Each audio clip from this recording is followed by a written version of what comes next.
There's a door in every mind, silent, half forgotten, always just outside the light. You've walked past it 1,000 times. Sometimes you feel it watching, other times you hear your name whispered from behind it, not the name the world gave you, but the one your soul remembers. Most never open it. They live behind masks, polished personas designed to please, to protect, to survive. But you paused. You're here. That's no accident. This story, your story, is about a journey few dare take. It begins not in the world, but within, in the caverns of the unconscious, where shadows whisper, where anima and animus dance, where the self, the true self, awaits. They called him Carl Jung. He called it individuation. Not becoming perfect, but becoming whole. And that is the path we now walk. If you've ever asked, who am I really? If you've ever longed to live authentically, to shed the lies, to find clarity in the chaos, then you already feel the pull. Jungian psychology tells us this is no mere idea. This is the map to your identity, to your meaning, to your purpose. So step closer. The shadows will not harm you. They are you. And if this voice stirs something deep within you, leave a mark in return. Like, share, subscribe, ring the bell, not just for stories, but for the echoes of your own transformation. Because the door has opened, and once you've seen what's behind it, you can never unsee it. They called it a mask, but not the kind you wear at masquerades. No, Jung's persona was far more subtle. It was the skin we stitched from expectation, fear, and reward. The face we wore to be accepted, the lie we lived to belong. You wore yours too, didn't you? In public it was confidence, clean-cut, composed, agreeable. In private, it crumbled. You smiled at co-workers, said the right things, learned to play the part. But deep inside, a quiet ache echoed, "This isn't me." Carl Jung understood this. He saw how society trained us to present only fragments of ourselves. The socially acceptable, the polished, the profitable. The persona is not evil. It is necessary, at first. A bridge between the raw inner world and the rigid demands of society. But when we confuse the persona with the self, we become strangers to our own souls. Think of it like armor, useful in battle, fatal in peacetime, if you forget to take it off. Jung's insight was piercing. You wear a mask for so long, you forget who you were beneath it. And so the first step on the path of individuation is disillusionment. A realization that the roles we play, student, parent, leader, rebel, are not our essence. They are echoes of survival, the true self. It waits beneath, but to reach it you must first ask, whose life am I living? Whose approval am I chasing? What part of me have I silenced to belong? Strip the mask, and you will feel the cold air of honesty on your skin. Frightening, yes, but also freeing. This is the beginning of self-discovery and personal growth. This is how you live authentically, not by abandoning the world, but by no longer abandoning yourself. And now that the mask has begun to slip, what waits in the dark behind it? Your shadow. Din, there are pieces of you you've buried, memories, impulses, thoughts too wild, too cruel, too raw. They didn't vanish, they grew teeth in the dark. This is the shadow self, not evil, not monstrous, but forgotten, repressed, and misunderstood. Oh, Carl Jung didn't fear the shadow. He honored it. The shadow, he wrote, is everything the conscious personality refuses to acknowledge about itself. It is your rage, your lust, your envy, but also your fire, your intuition, your buried dreams. We are taught to exile these things. Good children don't get angry. Nice people don't speak up. Be quiet, be helpful, be agreeable. And so we split. What you denied became shadow. What you rejected now haunts your choices, your relationships, your thoughts. Individuation demands that you confront it, not to destroy it, but to understand it. Shadow work is not about becoming darker. It is about becoming whole. Look at the person who triggers you, the one who makes your blood boil. Ask yourself, what part of me do they reflect that I cannot accept? That's where the shadow lives. It's easy to think of ourselves as good people, but wholeness is not the absence of darkness. It is the integration of light and dark without shame. And it is here, in this confrontation, that you begin to change. You write the things you never dared to say. You speak the truths you used to swallow. You meet the beast inside you and realize it was never a beast at all, just a voice crying out to be seen. But beware, the shadow, if ignored, becomes projection. You will see in others what you refuse to see in yourself. And it will cost you peace, connection, and clarity. To own your shadow is to reclaim your power, to step out of reaction and into conscious response. The path of individuation now splits. Do you dare descend further? Because what lies ahead is not rage or envy or fear, but love. In its most archetypal forms, the anima, the animus, the inner feminine, the hidden masculine. She sat in silence for a long time, then whispered, as if speaking not to the room, but to something within it. If this journey has stirred the shadows inside you, leave a sign, a comment, a whisper, like, share, subscribe, let the world know you were here. She turned toward the darkness again. And if you don't, the shadow always leaves its own mark. Every soul carries a whisper of the opposite within it. A woman has her inner man, a man his hidden woman, and together they form a bridge between instinct and imagination, logic and feeling, ego and soul. Carl Jung called them Anima and animus, the sacred opposites within. For the man, the anima is emotion, intuition, fluidity, the dreamlike feminine that haunts his thoughts and inspires his creativity. She appears in myth as sirens, goddesses, muses. In dreams, she often wears the face of a lover, or a mother, or a ghost.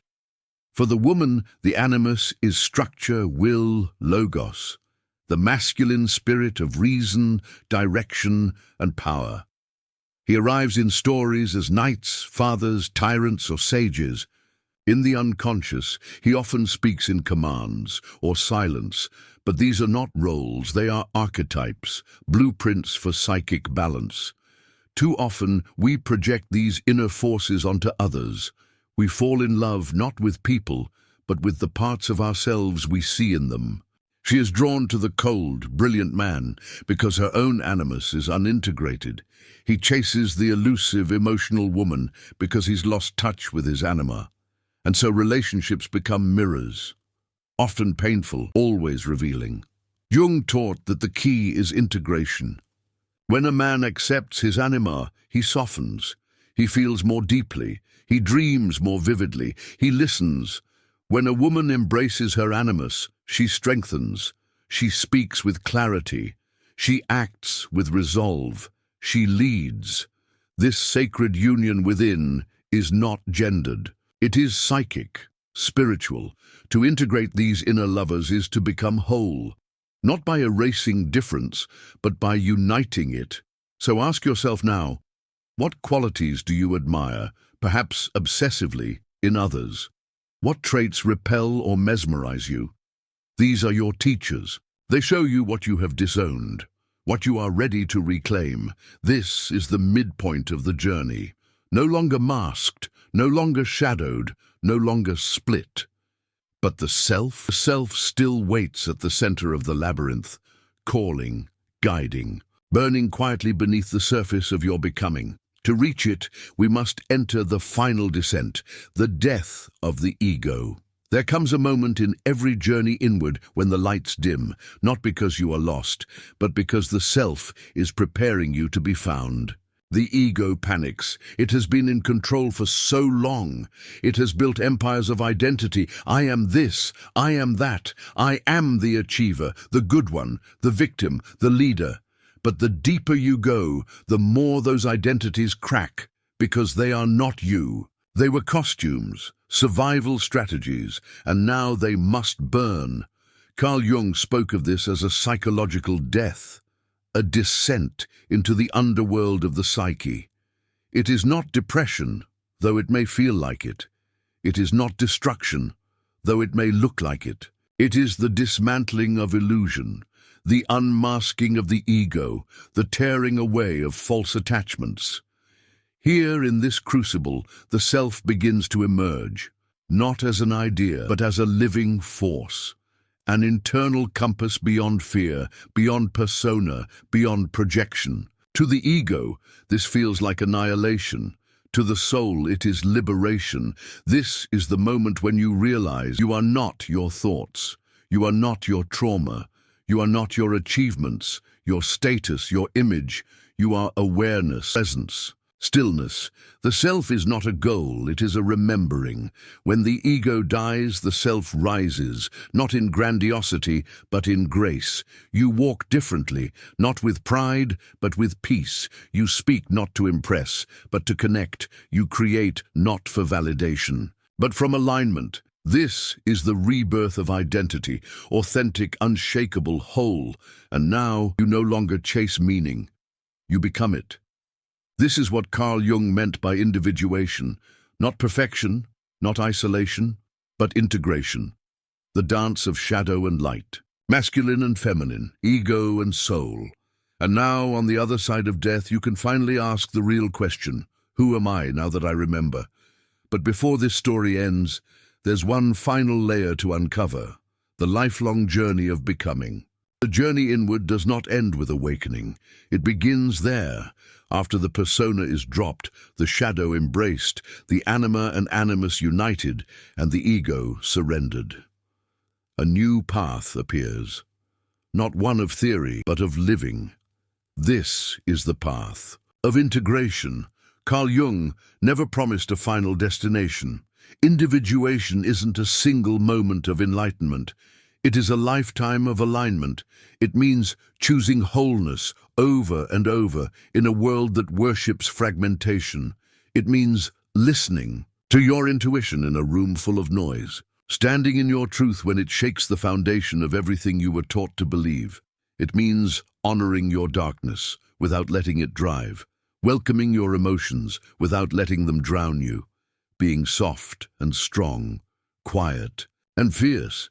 It means speaking not to be liked, but to be real, and perhaps most powerfully. It means living without needing to explain yourself, because you no longer need to be understood by others when you finally understand yourself. This is the essence of Carl Jung's identity theory. You are not a mask, not a label, not a reflection. You are the self, rooted, evolving, alive, and with that comes a quiet, powerful truth. You were never broken, only buried beneath layers of expectation, pain, and forgetting. Individuation is the unearthing, it's the digging, the remembering, and now that you've remembered, what will you do with it? This is your invitation to live with clarity, to choose empowerment, to trust your voice, to create meaning, not follow it, to stand in the full, mysterious presence of who you are. Jung wrote, "The privilege of a lifetime is to become who you truly are. That privilege now belongs to you. You've made it to the end, or perhaps the beginning, because once you glimpsed the self, not the one they taught you to be, but the one you were before the world forgot your name. You cannot return to silence. The mask will feel heavier, the lies louder, the comforts hollow, but the truth, it will pulse within you. Subtle, unshakable, a compass made of shadow and light. Carl Jung's path of individuation is not a trail you follow. It's one you carve. Through every conversation, where you finally speak your truth. Through every emotion you no longer run from. Through every day you stop performing and start being. And when it gets hard, when the world pulls at your mask again, when the old shadows whisper, remember this, you are not alone. Others walk this path too. So if this story left a mark, leave one in return, a comment, a like, a share, a sign that you're still listening. And if the questions still linger, What is individuation, Carl Jung? Who am I beneath the mask? How do I live authentically, then follow the trail deeper? You'll find more stories, more echoes, in our curated psychology playlist linked just below this video. But remember, the most unsettling revelations aren't the ones we hear, they're the ones we recognize in ourselves. Welcome to the shadows of your own mind and the light waiting within them. See you in the next video.